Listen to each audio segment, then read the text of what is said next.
అండి, this is Soujanya. Welcome to Soujanya Nagam vlogs. ఈరోజు పండుగ స్పెషల్గా అలసంద వడలను ఎలా తయారు చేసుకోవాలో చూద్దాం. అలసందల వడలకి కావాల్సినవి అలసందలు. నేను ఇక్కడ అలసందల్ని నైట్ అంతా నానబెట్టి తీసుకున్నాను. ఇప్పుడు అలసందల్ని మిక్సీలోకి వేసుకొని గ్రైండ్ చేసుకుందాం. ఇలా కొంచెం కొంచెం వేసుకుంటూ గ్రైండ్ చేసుకోండి. ఒకేసారి మొత్తం వేసుకుంటే సరిగ్గా గ్రైండ్ అవ్వదు. ఇప్పుడు ఇలా తీసుకున్న అలసందల్ని గ్రైండ్ చేసుకుందాం. మరీ మెత్తగా కాకుండా కొంచెం కచ్చా పచ్చగా గ్రైండ్ చేసుకుందాం.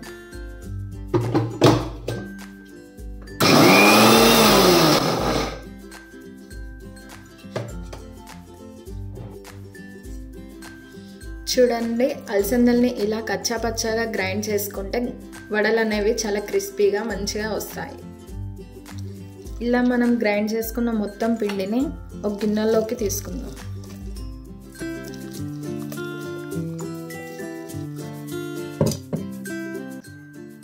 ఇప్పుడు ఈ పిండిలోకి చిన్నగా కట్ చేసుకున్న ఉల్లిపాయలను తీసుకుందాం. అలాగే పచ్చిమిర్చి, కొత్తిమీర. మీరు కావాలి అని అంటే కరివేపాకు కూడా యాడ్ చేసుకోవచ్చు.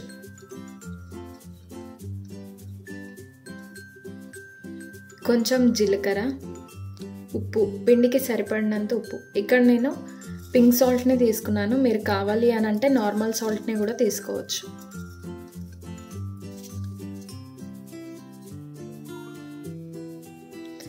ఇప్పుడు ఈ పిండిని మొత్తం అన్నీ కలిసేలాగా కలుపుకోండి.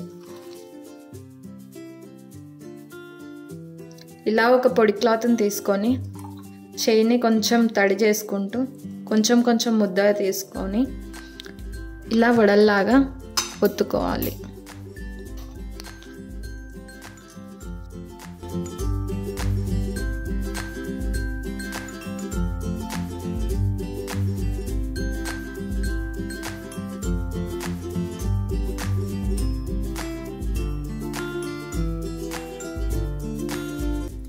ఇలా చేతిని తడుపుకొని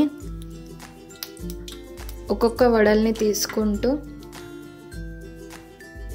నూనెలోకి వేసుకోవాలి.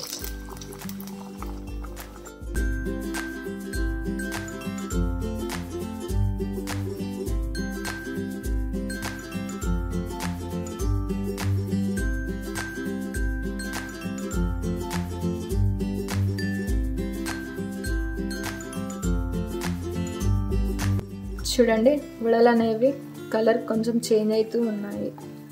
మనం స్టవ్ ఫుల్గా పెట్టుకోకుండా మీడియంలో పెట్టుకొని ఫ్రై చేసుకోవాలి. దానివల్ల వడలు అనేవి కొంచెం క్రిస్పీగా వస్తాయి.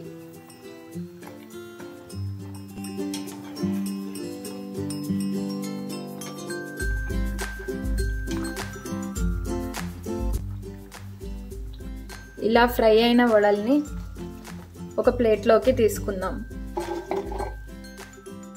చూడండి, ఈ పండుగకి వడలు రెడీ. నేనైతే మటన్తో సర్వ్ చేసుకున్నాను. మీరు కావాలి అంటే నాటుకోడి పులుసుతో కూడా తినొచ్చు.